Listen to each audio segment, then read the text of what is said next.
Hello students, एडुमन channel पर आप सबका बहुत बहुत स्वागत है। Clinical nutrition and dietetics topic जो सेकंड है आपका सिलेबस के अंदर, उसका एक पार्ट हम कंप्लीट कर चुके हैं। आज हम इसका सेकंड पार्ट शुरू करने जा रहे हैं।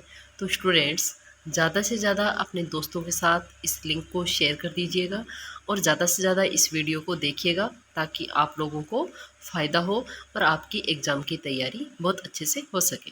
तो चलिए स्टूडेंट, शुरू करते हैं आज का अपना सेशन।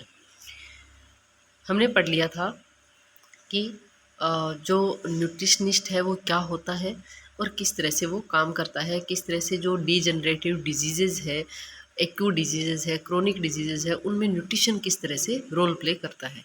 अब नेक्स्ट हम पढ़ेंगे according to the FSSAI foods for special dietary uses or functional foods or nutraceuticals or health supplements means foods which are specially processed or formulated to satisfy particular dietary requirements which exist because of a particular physical or physiological condition or specific disease or disorders, and which are presented as such, wherein the composition of these foodstuffs must differ significantly from the composition of ordinary foods or of comparable nature if such ordinary food exists and may contain one or more of the following ingredient, namely। यानी कि जो FSSAI है, FSSAI की full form भी आपके exam में पूछी जा सकती है। तो FSSAI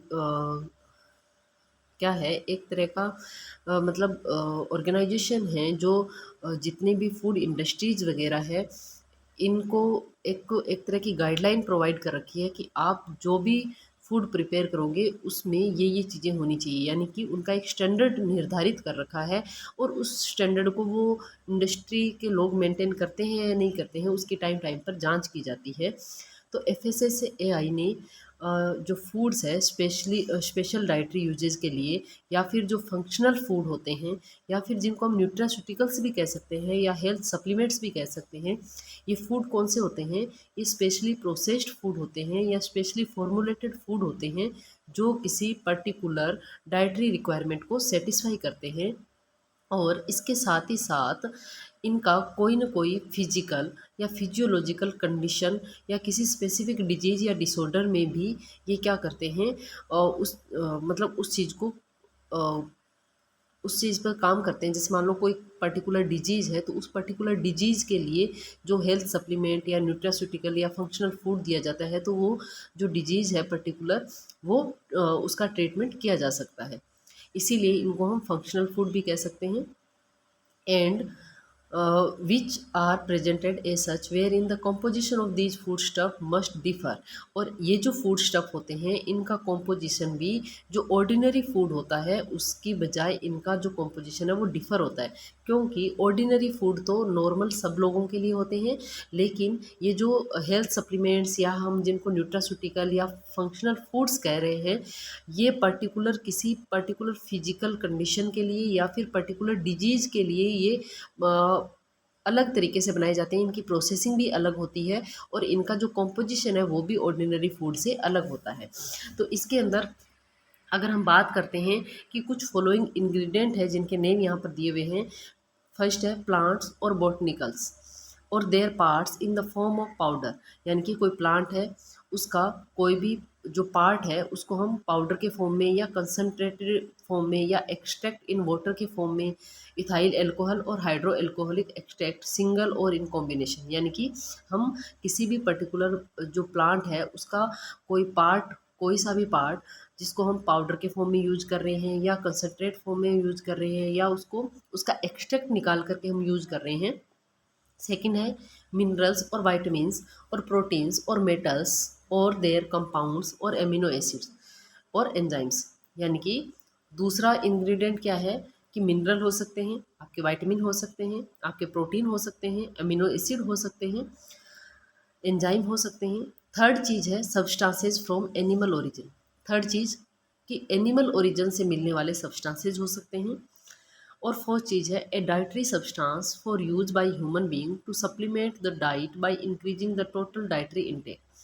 और फोर्थ चीज़ क्या है कि वो डाइटरी सब्सटेंस जो कि एक ह्यूमन बीइंग द्वारा डाइट के सप्लीमेंट के रूप में जो है उसको यूज़ किया जाता है। जब bye increasing the total dietary intake है उसको इंक्रीज करने के लिए जो भी सप्लीमेंट डाइट के थ्रू एक ह्यूमन बीइंग द्वारा यूज किया जाता है वो। नेक्स्ट है मेडिकल फूड्स। मेडिकल फूड जो है इसकी डेफिनेशन आपके एग्जाम में आ सकती है। तो मेडिकल फूड क्या होते हैं?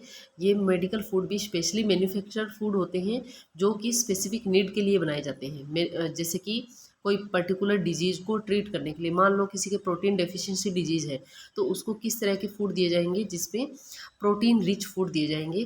तो वो स्पेशली प्रोटीन डेफिशिएंसी के लिए बनाया गया है, इसलिए वो स्पेसिफिक नीड के लिए बनाया गया है और वो स्पेशली मैन्युफैक्चर्ड भी होगा, उसको हम मेडिकल फूड कहेंगे। Such foods are regulated and can be used only with a doctor's prescription। और ये जो फूड होते हैं ये डॉक्टर के प्रेस्क्रिप्शन पर ही यूज करने चाहिए, अपनी मर्जी से यूज नहीं करने चाहिए, क्योंकि ये क्या है, एक मेडिकल फूड है।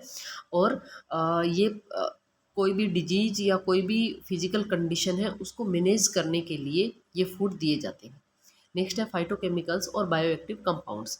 ये क्या होते हैं? ये नॉन न्यूट्रिएंट कॉन्स्टिट्यूएंट होते हैं जो कि कहाँ पर पाए जाते हैं? फूड के अंदर पाए जाते हैं। जो फाइटोकेमिकल्स होते हैं और बायोएक्टिव कंपाउंड्स होते हैं ये क्या होते हैं? Non nutrient constituent. क्योंकि आपके एग्जाम में जो है फिलअप्स में या जो छोटे क्वेश्चन आते हैं उनमें पूछा जा सकता है कि फाइटोकेमिकल और बायोएक्टिव कंपाउंड्स आर कॉन्स्टिट्यूएंट्स। तो आपके दिया रह सकता है न्यूट्रिएंट, नॉन न्यूट्रिएंट, तो आपको क्या याद रखना है? नॉन न्यूट्रिएंट कंपाउंड होते हैं फाइटोकेमिकल और बायोएक्टिव कंपाउंड्स। और ये कहाँ पाए जाते हैं? फूड में पाए जाते हैं। डेट है फिजियोलॉजिकल और biological activity and influence health. और ये अपनी फिजियोलॉजिकल और बायोलॉजिकल एक्टिविटीज से हमारी जो हेल्थ है उसको इन्फ्लुएंस करते हैं। नेक्स्ट है बेसिक कॉन्सेप्ट्स। द डाइटिशियन और medical nutrition therapist role is to provide advice and translate technical information into dietary guidelines. यहाँ पर इम्पोर्टेंट लाइन दी हुई है कि जो डाइटिशियन होता है या जो मेडिकल न्यूट्रिशन थेरेपिस्ट होता है उसका रोल क्या है। क्वेश्चन आ सकता है what is the role of dietitian. तो डाइटिशियन का क्या रोल है? Provide advice and translate technical information, यानी कि एडवाइस प्रोवाइड करना, दूसरा टेक्निकल इन्फॉर्मेशन को ट्रांसलेट करना into dietary guideline. Dietary guideline के अंदर जो टेक्निकल इन्फॉर्मेशन है उसको ट्रांसलेट करना प्लस एडवाइस प्रोवाइड करना। They provide advice to patient and if necessary give prescription to healthy individuals at different stages of the life cycle from the womb to the tomb। यानी कि इसके अलावा ये क्या एडवाइस प्रोवाइड करते हैं? ये पेशेंट को एडवाइस प्रोवाइड करते हैं और अगर ज़रूरत पड़े तो जो हेल्दी इंडिविजुअल है उनको भी प्रेस्क्रिप्शन दे सकते हैं।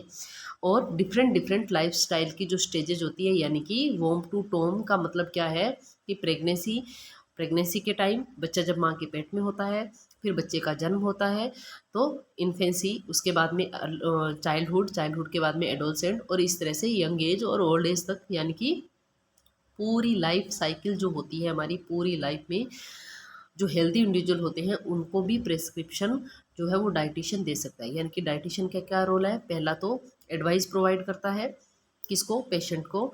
और दूसरा क्या काम करता है?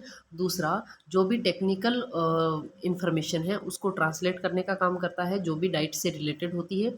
इसके अलावा जो पेशेंट है उनको एडवाइस देना, और जो नॉर्मल लोग हैं, जो हेल्दी पीपल है, उनको भी प्रिस्क्रिप्शन देना। डिफरेंट डिफरेंट लाइफ स्टेजेस पे प्रिस्क्रिप्शन देने का काम भी कौन करता है? डाइटिशियन करता है, ताकि जो हेल्दी पीपल है वो अपनी गुड हेल्थ जो है और जो अपना न्यूट्रिशनल स्टेटस है उसको मेंटेन रख सके। नेक्स्ट है besides this nutrition and diet therapy are use to improve the overall health of patient with a wide range of conditions. और न्यूट्रिशन और जो डाइट थेरेपी है उसका यूज क्यों किया जाता है? यहाँ पर क्वेश्चन आ सकता है। Nutrition and diet therapy are use to improve overall health of patient with a wide range of conditions. यानी कि जो न्यूट्रिशन और डाइट थेरेपी है उसका यूज़ किया जाता है पेशेंट की ओवरऑल हेल्थ को इम्प्रूव करने के लिए। Examples of these conditions are diarrhoea, vomiting, food allergies, anaemia, fever, typhoid, tuberculosis, ulcers, hyperacidity and heartburn, epilepsy, gastrointestinal problems, AIDS, hypertension, cancer, osteoporosis, obesity, burn, metabolic disorders including diabetes and kidney, liver and pancreatic disorders. यानी कि example के लिए कौन कौन सी ऐसी conditions है जिनमें जो न्यूट्रिशन है और जो डाइट थेरेपी है वो अपना रोल प्ले करती है, या जो डाइटिशियन है वो पेशेंट को कौन कौन सी कंडीशन में डाइट की एडवाइस दे सकता है। तो इतनी सारी डिजीज़ के यहाँ पर नाम दिए हुए हैं। इन सारी डिजीज़ में जो डाइटिशियन है वो अपना रोल प्ले कर सकता है, डाइटिशियन जो है वो डाइट प्रिस्क्राइब कर सकता है। नेक्स्ट है patient who are to undergo surgery also need pre और पोस्ट ऑपरेटिव न्यूट्रिशनल इंटरवेंशन और सपोर्ट। और अगर कोई पेशेंट सर्जरी की कंडीशन में है, यानी कि उसकी सर्जरी होने वाली है, तब प्री और पोस्ट ऑपरेटिव न्यूट्रिशनल इंटरवेंशन, तो उसको ऑपरेशन से पहले और ऑपरेशन के बाद में न्यूट्रिशनल इंटरवेंशन दिया जाता है, न्यूट्रिशनल सपोर्ट दिया जाता है। Clinical nutrition and dietetics therefore is concerned with nutritional requirements of patients suffering from different disease and prescribing the right type of diet for them। और इसके साथ ही साथ जो न्यूट्रिशनल रिक्वायरमेंट क्लिनिकल न्यूट्रिशन और dietetics है वो किस चीज़ को कंसर्न करते हैं, जो न्यूट्रिशनल रिक्वायरमेंट है किसी पर्टिकुलर पेशेंट की जो अलग अलग डिफरेंट डिजीज़ से सफ़र कर रहा है, तो उनको भी राइट टाइप की डाइट जो है वो प्रेस्क्राइब की जाती है। यानी कि जो न्यूट्रिशनिस्ट है या जो डाइटिशियन है वो कोई पर्टिकुलर पेशेंट है उसकी अलग अलग टाइप की डिजीज़ है, तो उसको कौन सी सही तरीके की डाइट लेनी है वो भी प्रेस्क्रिप्शन कौन देता है, वो डाइटिशियन देता है। The objective of diet therapy are, आपके क्वेश्चन आ सकता है कि what are the objectives of diet therapy, diet therapy के उद्देश्य क्या है। तो आपको डाइट थेरेपी के उद्देश्य बताने हैं कि कौन कौन से उद्देश्यों के लिए जो डाइट थेरेपी है वो की जाती है। तो सबसे पहले promotion of recovery, formulation of the diet to meet the needs of the patient taking into consideration her or his food habits. First तो ये है कि जो डाइट है, डाइट के माध्यम से जो पेशेंट है उसकी सारी नीड जो है वो पूरी हो सके, और उसकी जो फूड हैबिट है उसको भी कंसिडर किया जाता है। यानी कि मान लो कोई पेशेंट है वो प्योरली वेजिटेरियन है, तो उसकी जो फूड हैबिट है उसको कंसिडर किया जाएगा। ऐसा नहीं है कि उसको नॉनवेज डाइट जो है वो प्रेस्क्राइब कर दी जाएगी। सेकंड है modification of the existing diet to ameliorate the disease condition and to keep it under control. दूसरी चीज़, जो वो एग्जिस्टिंग डाइट है, जो वो डाइट ले रहा है उसमें कुछ मॉडिफिकेशन किया जाता है डाइट डिजीज़ की कंडीशन के अकॉर्डिंग, और उसको अंडर कंट्रोल रखा जाता है जब तक कि वो पेशेंट रिकवर नहीं हो जाता है। नेक्स्ट है करेक्शन ऑफ न्यूट्रिशनल डेफिशिएंसीज। अगर किसी पेशेंट में न्यूट्रिशनल डेफिशिएंसी है, जैसे विटामिन ए डेफिशिएंसी है, आयरन डेफिशिएंसी है, प्रोटीन डेफिशिएंसी है, तो उस कंडीशन में उसको करेक्ट किया जाता है। यानी कि उसको उस पर्टिकुलर न्यूट्रिशन जिसकी उसमें डेफिशिएंसी है पर्टिकुलर न्यूट्रिएंट की, उससे रिच जो फूड है वो उसको दिया जाता है। नेक्स्ट है prevention of short term and long term complications in case of chronic disease. और जो लॉन्ग टर्म और शॉर्ट टर्म कॉम्प्लिकेशन होते हैं क्रोनिक डिजीज़ के टाइम, उनको प्रिवेंट किया जाता है। यानी कि क्रोनिक डिजीज़ कौन सी होती है, जो लंबे टाइम तक चलती है, जैसे कि डायबिटीज़ है, हार्ट डिजीज़ है, कैंसर है, हाइपरटेंशन है। तो इस तरह की जो क्रोनिक डिजीज होती है उनमें कुछ शॉर्ट टर्म और कुछ लॉन्ग टर्म कॉम्प्लिकेशंस आते हैं। तो उन कॉम्प्लिकेशंस से प्रिवेंट करने के लिए भी जो डाइट थेरेपी है वो दी जाती है, डाइट थेरेपी का यूज किया जाता है। Education and counselling of the patient regarding the need to adhere to the prescribe diet. और जो प्रेस्क्राइब डाइट है उसके रिगार्डिंग पेशेंट को एजुकेशन दी जाती है, काउंसलिंग की जाती है। यानी कि जो पेशेंट है वो जो अपनी जो डाइट ले रहा था उस डाइट में थोड़ा मॉडिफिकेशन हो गया, यानी कि उसमें थोड़ा चेंज हो गया, तो अब वो पेशेंट उस डाइट को आराम से खा सके, इसके लिए उस पेशेंट की काउंसलिंग की जाती है। उसको ये समझाया जाता है कि ये डाइट में आपके चेंज जो है वो इसलिए किया गया है ताकि आप जल्दी से जल्दी सही हो जाओ, आपके जो प्रॉब्लम है उस प्रॉब्लम को रिकवर करने के लिए हमने ये जो चेंजेस है वो किए हैं। तो ये सारे ऑब्जेक्टिव किसके हैं, डाइट थेरेपी के ऑब्जेक्टिव है।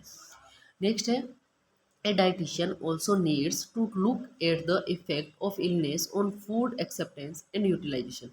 और जो डाइटिशियन होता है उसको ये भी देखना चाहिए कि जो पेशेंट ने फूड एक्सेप्ट किया है और यूटिलाइज किया है उसका उसकी इलनेस पर क्या इफेक्ट हुआ है। यानी कि मान लो कोई पेशेंट है, उस पेशेंट को डाइटिशियन ने कोई डाइट प्रेस्क्राइब करी उसकी डिजीज के अकॉर्डिंग, तो अब उस पेशेंट ने उस डाइट को लिया, यानी कि उसने उसको एक्सेप्ट कर लिया, उसने उसको यूटिलाइज कर लिया, यानी कि उसने उसको खाया, और उसके बाद में उसकी जो इलनेस थी, जो डिजीज़ थी, उस पर क्या इफ़ेक्ट हुआ, क्या उस डाइट का कोई इफ़ेक्ट हुआ, तो ये देखने का काम भी डाइटिशियन का होता है। Some of the factors that are considered include, और यहाँ पर कुछ फैक्टर है जिनको हम कंसिडर करते हैं। फर्स्ट है न्यूट्रिशनल स्ट्रेस, यानी कि जो पेशेंट है उसका उस पर न्यूट्रिशनल स्ट्रेस कितना है ये देखा जाता है। फिजियोलॉजिकल स्ट्रेस ये देखा जाता है। Effect of illness on food acceptance, और उसकी इलनेस का फूड एक्सेप्टेंस पर कितना इफेक्ट पड़ रहा है, क्योंकि अगर इलनेस ज़्यादा होगी, अगर वो पेशेंट जो है वो उसकी कंडीशन ज़्यादा सीवियर होगी, तब वो फूड को एक्सेप्ट उतने अच्छे तरीके से नहीं कर पाएगा। क्योंकि जब हमारा मन खुश होता है, जब हम स्वस्थ होते हैं, तभी हमें जो चीज़ें हैं वो खाने का मन होता है।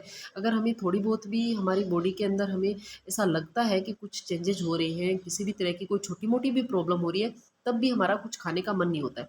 तो सोचो अगर कोई पेशेंट है और उसकी कंडीशन सीवियर है, तो उसका भी जो फूड एक्सेप्टेंस है वो उतना अच्छे तरीके से वो नहीं कर पाएगा।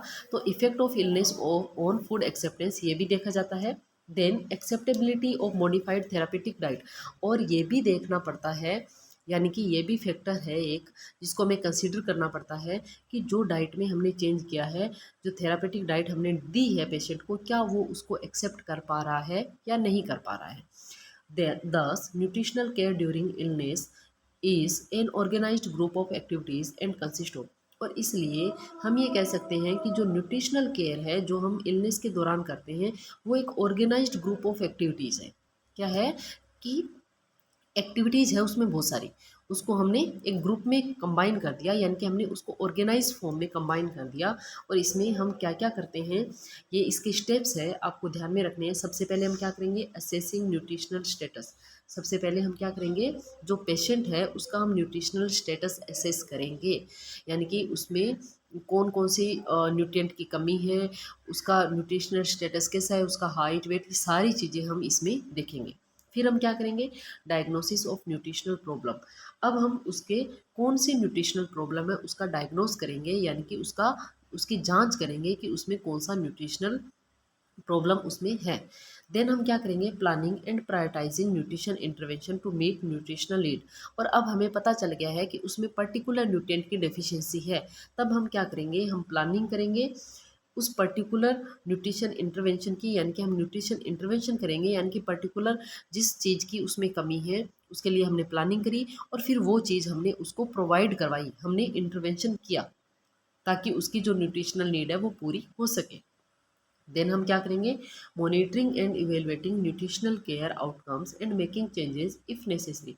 और अब हम जो हमने उसकी न्यूट्रिशनल केयर की है उसकी हम मॉनिटरिंग करेंगे, क्योंकि हमने प्लानिंग करी है, प्लानिंग के बाद में हमने इंटरवेंशन कर दिया है। अब हम क्या करेंगे, मॉनिटरिंग करेंगे और इवेलुएशन करेंगे कि जो हमने उसको न्यूट्रिशनल जो डाइट दी है, जो थेरापेटिक डाइट दी है, उसके क्या आउटकम, क्या चेंजेस हमारे सामने आ रहे हैं। तो ये था आपका कि किस तरह से जो न्यूट्रिशनल केयर है उसकी प्रोसेस की जाती है। इसके बाद का जो है वो हम पढ़ेंगे नेक्स्ट क्लास में। तब तक के लिए थैंक यू।